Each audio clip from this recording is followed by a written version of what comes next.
समस्त वृत्तियों को एकाग्र करते हुए अपने मन मंदिर में विराजमान हजूर सतगुरु दीनदयाल दाता जी को अपनी श्रद्धा व भक्ति के पुष्प अर्पित करते हुए प्रेम सहित बोलो जयकारा। बोल मेरे श्री गुरु महाराज की जय। गुरुमुखो, जिनके जीवन में आत्म शांति प्राप्त करने की रुचि व तत्परता है, वे इस पृथ्वी के देव ही हैं। देव दो प्रकार के माने जाते हैं, एक तो स्वर्ग में रहने वाले और दूसरे धरती पर। इनमें भी धरती के देव को श्रेष्ठ माना जाता है, क्योंकि स्वर्ग के देव तो स्वर्ग के भोग भोग कर अपना पुण्य नष्ट कर रहे हैं,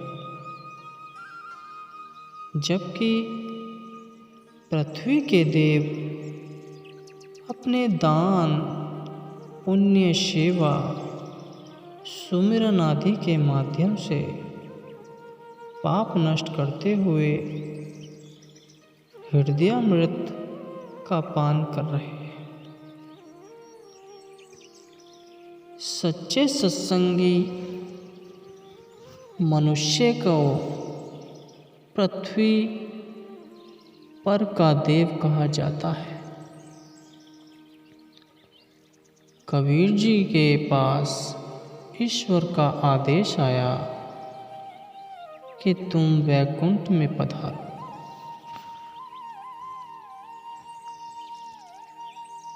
कबीर जी की आंखों में आंसू आ गए।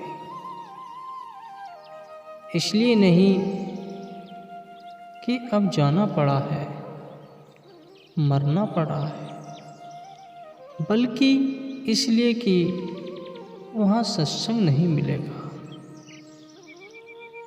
कबीर जी लिखते हैं, राम परवाना भेजिए, वाचत कबीरा रोए। क्या करूं तेरी वैकुंठ को, जहाँ साध संगत नहीं होए। ईश्वर का साकार दर्शन करने के बाद मोह हो सकता है, काम, क्रोध, कपट, बेईमानी रह सकती है। कैकेयी, मंथरा, शूर्पणखा, दुर्योधन, शकुनी आदि ईश्वर का दर्शन करते थे, फिर भी उनमें दुर्गुण मौजूद थे, क्योंकि भगवान का दर्शन आत्मस्वरूप से कराने वाले सतगुरुओं का संग उन्होंने नहीं किया। शरीर की आँखों से भले ही कितना भी दर्शन करो, लेकिन जब तक ज्ञान की आँखें नहीं खुलती, तब तक आदमी थपेड़े खाता ही रहता है। दर्शन तो अर्जुन ने भी किए थे श्री कृष्ण के, परंतु जब श्री कृष्ण ने उपदेश देकर कृष्ण तत्व का दर्शन कराया, तब अर्जुन कहता है, नष्टो मोह स्मृति लब्धा, त्वत्प्रसादा दानो यच्युतः, स्थिति अपि गत संदेह, करिये से वचनम तव।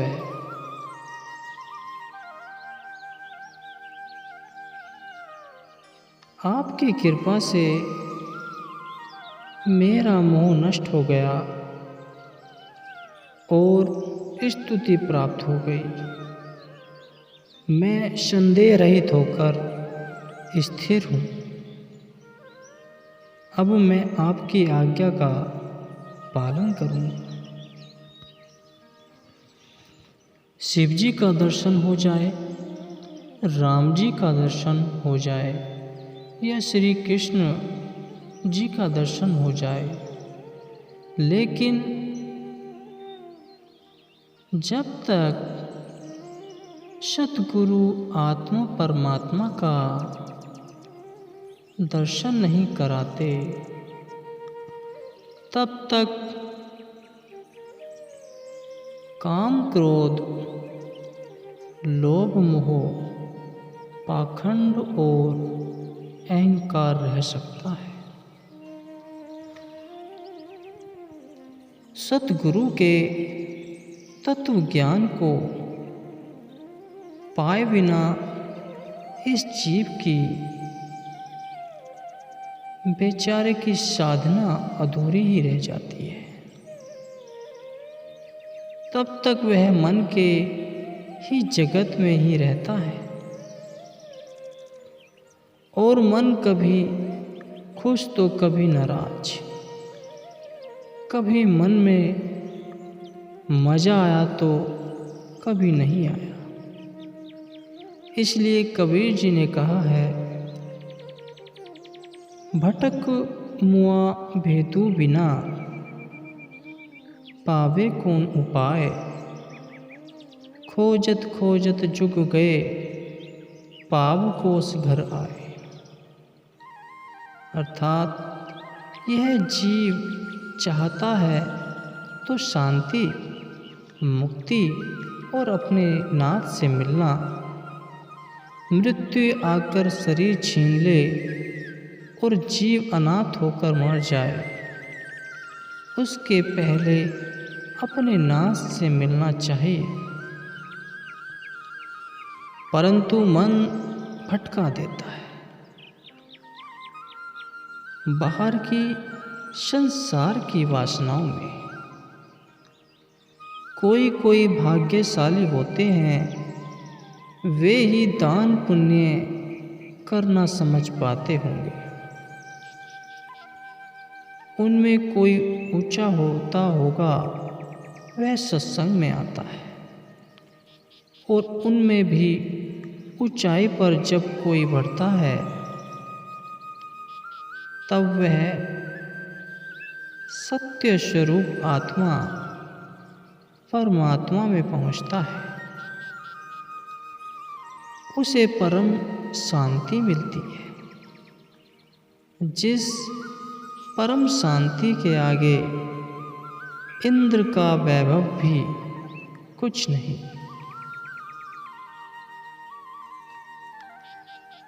आप पूर्णमाचलम प्रतिष्ठम संप्रदामपः प्रवति शांति यतः तद्दुकानम ये प्रव शांति सर्वे से शांति माँ प्रोति ने काम कामी।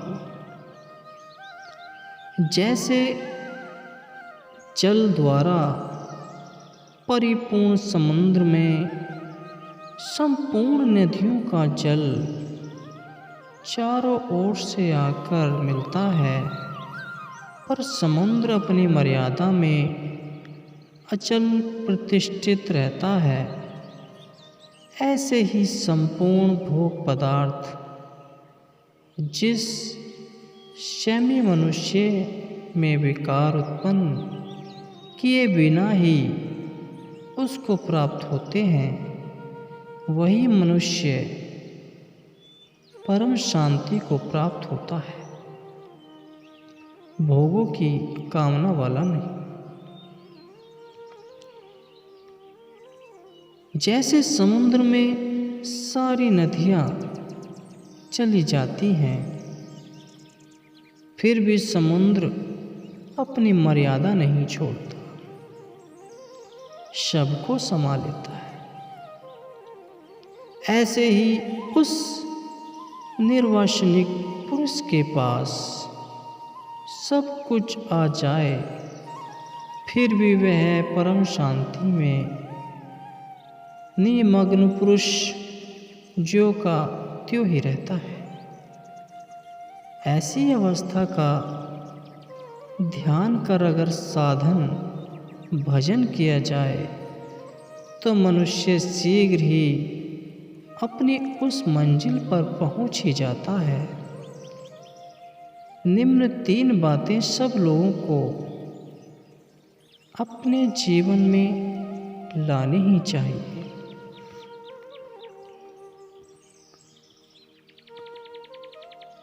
ये 3 बातें जो नहीं जानता वह मनुष्य के वेश में पशु ही है।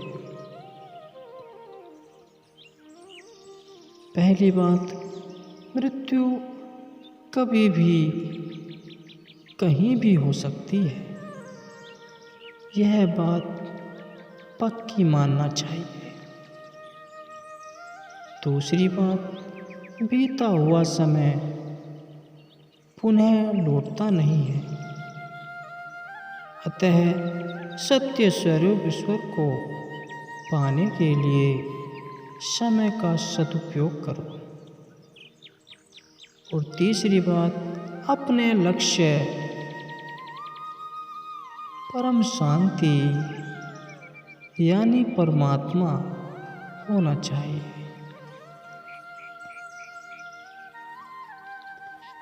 यदि आप लक्ष्य बनाकर नहीं आते तो क्या सत्संग में पहुंच पाते? अतः पहले लक्ष्य बनाना पड़ता है, फिर यात्रा शुरू होती है। भगवान की भक्ति का उच्च लक्ष्य बनाते नहीं हैं, इसलिए हम वर्षों तक भटकते भटकते अंत में कंगले के कंगले ही रह जाते हैं। आप पूछोगे, महाराज कंगले क्यों? भक्ति की तो धन मिला, यश मिला, यह तो मिला, लेकिन मरे तो कंगले ही रह गए। सच्चा धन तो परमात्मा की प्राप्ति है, यह तो बाहर का धन है जो यहीं पड़ा रह जाएगा।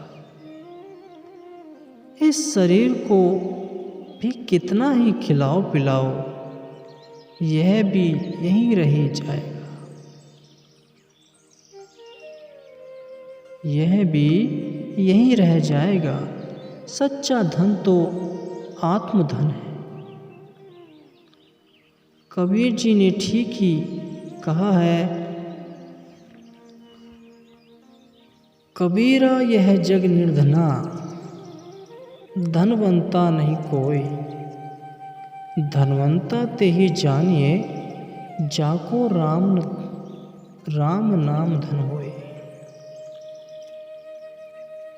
जिसके जीवन में रोम रोम में रमने वाला परम शांति, परम सुख व आनंद स्वरूप राम नाम का धन नहीं है, वह धनवान होते हुए भी कंगाल ही तो है। मनुष्य में इतनी संभावनाएं हैं कि वह भगवान का भी माता पिता बन सकता है। दशरथ कौशल्या ने भगवान राम को जन्म दिया और देवकी वासुदेव भगवान श्री कृष्ण के माता पिता बने।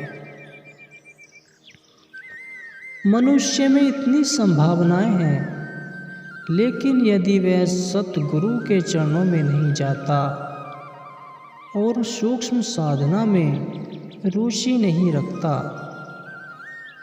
तो मनुष्य भटकता रहता है। आज भोगी भोग में भटक रहा है, त्यागी त्याग में भटक रहा है और भक्त बेचारा भावनाओं में भटक रहा है। हालांकि भोगी से और त्याग के अहंकार से तो भक्त अच्छा है, लेकिन वह भी बेचारा भटक रहा है।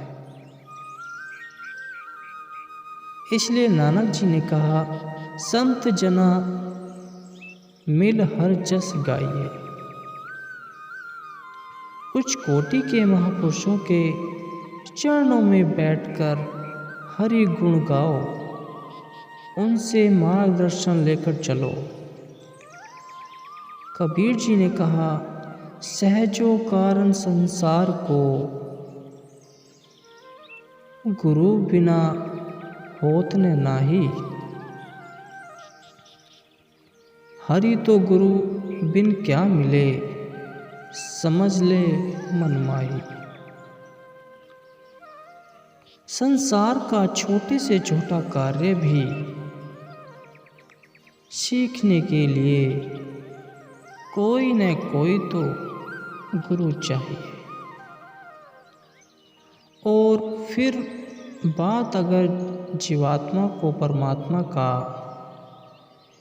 साक्षात्कार कराने की आती है, तो उसमें सद्गुरु की आवश्यकता क्यों नहीं होगी। मेरे आश्रम में एक महंत रहता है। मुझे एक बार सत्संग के लिए कहीं जाना था। मैंने उस महंत से कहा, रोटी तुम अपने हाथों से बना लेना, आटा सामान यहाँ पड़ा है। उसने कहा, ठीक है। वह पहले एक सेठ था, बाद में एक महंत बन गया। 3 दिन के बाद जब मैं कथा करके लौटा तो महंत से पूछा, कैसा रहा, भोजन बनाया था कि नहीं। महंत बोले, आटा भी खत्म और रोटी एक भी नहीं खाई। मैंने पूछा, क्यों, क्या हुआ। महंत बोले, एक दिन आटा थाल में लिया और पानी डाला तो रबड़ा हो गया। फिर सोचा थोड़ा थोड़ा पानी डालकर बनाऊं तो बने ही नहीं। फिर सोचा वैसे भी रोटी बनाते हैं तो आटा ही सिकता है, तो क्यों न तपेली में डालकर जरा हलवा बना लें। हलवा बनाने गया तो आटे में गांठें ही गांठें हो गई, तो गाय को दे दिया। फिर सोचा चलो मालपुआ जैसा कुछ बना लें, लेकिन स्वामी जी कुछ जमा ही नहीं। आटा सब खत्म हो गया और रोटी का एक निवाला भी नहीं खा पाया। जब आटा गूंदने और सब्जी बनाने के लिए भी